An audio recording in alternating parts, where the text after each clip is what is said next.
Kronologi sejarah pertempuran Diponegoro. Pertempuran Jawa dengan Pangeran Diponegoro sebagai tokohnya merupakan pertempuran yang melelahkan melawan Belanda yang berlangsung selama 5 tahun. Sebelum peristiwa dalam sejarah Indonesia ini terjadi, terdapat penyebab dan kronologi. Begitu pula dengan dampak yang ditimbulkan setelahnya. Meninggalnya pendiri Kesultanan Yogyakarta, Hadiningrat atau Kesultanan Yogyakarta, Sultan Hamengkubuwono I pada 24 Maret 1792 membuka peluang bangsa penjajah semakin menancap pengaruhnya di lingkungan kerajaan. Pada 1811, Belanda memaksa Sultan Hamengkubuwono II turun tahta. Lalu, raja diberikan kepada Hamengkubuwono III sebagai Sultan Yogyakarta selanjutnya. Dan Pangeran Diponegoro merupakan pangeran dari Kesultanan Yogyakarta, lahir pada tanggal 11 November 1785. Nama aslinya adalah Raden Mas Mustahar, yang kemudian diganti menjadi Raden Mas Antawirya seiring usia sesuai tradisi keraton. Raden Mas Antawirya adalah putra dari Raden Mas Suraja atau yang nantinya bertahta dengan gelar Sultan Hamengkubuwono III. Sang ayah sebenarnya menginginkan Raden Mas Antawirya menjadi putra mahkota. Namun, keinginan Sultan Hamengkubuwono III itu ditolak dengan halus. Lantaran ibunya bukan seorang permaisuri raja. Raden Mas Antawirya merasa tidak berhak duduk di singgasana Yogyakarta, meskipun ia adalah anak lelaki tertua. Selain itu, ia juga tidak terlalu menyukai kehidupan mewah di dalam istana. Sultan Hamengkubuwono III wafat pada 1814 dan digantikan oleh Raden Mas Ibnu Jarot atau yang kelak bergelar sebagai Sultan Hamengkubuwono IV, masih berusia 10 tahun. Pengaruh Belanda atas keraton semakin kuat. Di sana, istana sedang labil lantaran Sultan Hamengkubuwono IV masih kecil. Muak atas situasi ini, Raden Mas Antawirya memutuskan keluar dari keraton dan kemudian tinggal di kediaman neneknya di wilayah Tegalrejo, Yogyakarta. Dari sinilah perlawanan Raden Mas Antawirya alias Pangeran Diponegoro terhadap Belanda bermula. Terdapat beberapa alasan mengapa Pangeran Diponegoro berusaha melawan. Pertama, Belanda semakin mencampuri urusan internal keraton Yogyakarta. Dan alasan kedua, akibat pengaruh Belanda, beban pajak yang ditanggung rakyat menjadi sangat berat.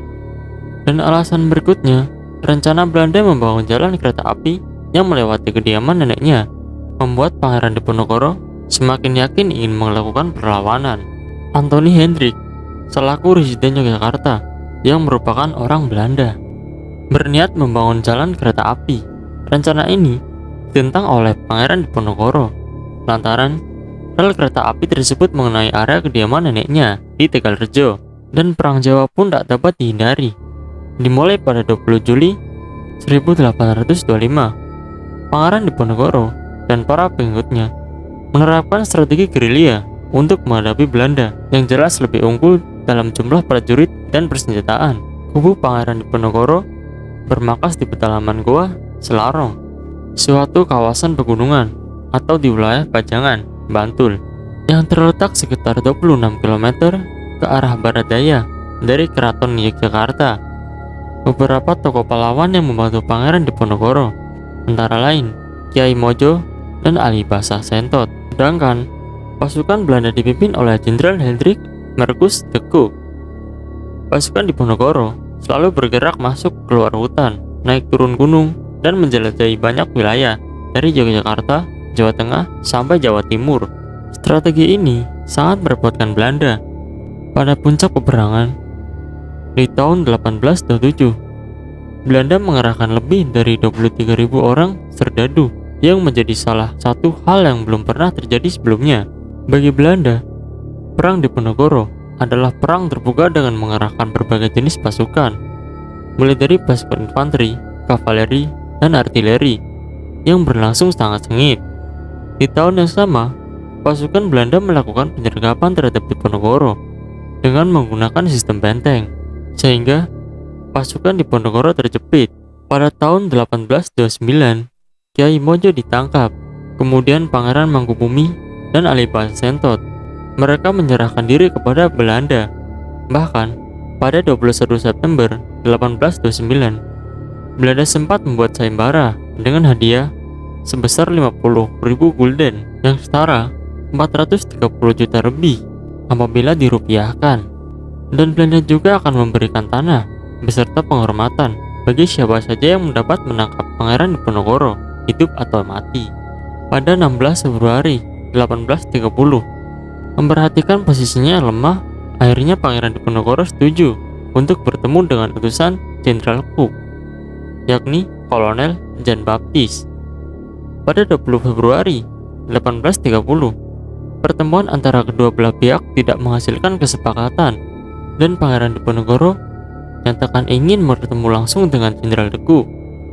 Walaupun pertemuan dengan Jenderal de Cook terjadi beberapa kali, namun mata-mata yang ditanamkan kesatuan Diponegoro melaporkan bahwa Pangeran Diponegoro tetap bersikeras mendapatkan pengakuan Belanda sebagai Sultan Jawa bagian selatan. Akhirnya, pada 25 Maret 1830, Jenderal de Cook memerintahkan Letnan Kolonel Louis du Perron dan Mayor Ivy untuk mempersiapkan perlengkapan militer dan merencanakan penangkapan Diponegoro. Dan pada tanggal 28 Maret 1830, Jenderal de Cook berhasil menjepit pasukan Diponegoro di Magelang. Pada tanggal 28 Maret 1830, diadakan perundingan antara Pangeran Diponegoro dan Jenderal de Cook di Magelang. Rupanya, ini adalah taktik licik Belanda. Pangeran Diponegoro yang tidak bersenjata pun justru ditangkap.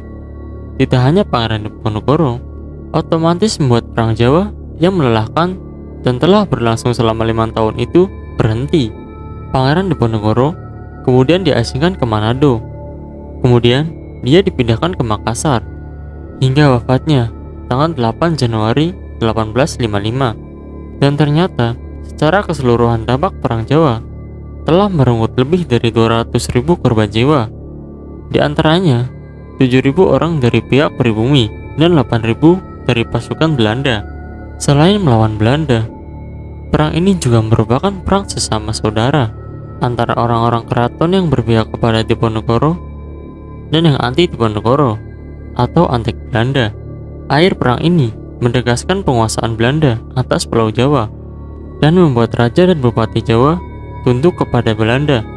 Dan berdasarkan surat keterangan yang tertulis dalam Pahlawan Diponegoro Berjuang tahun 1965 karya Sagimun, usia lanjut adalah penyebab wafatnya Diponegoro. Menurut catatan profil, pada 6 November 1973, Pangeran Diponegoro diresmikan namanya menjadi salah satu pahlawan nasional.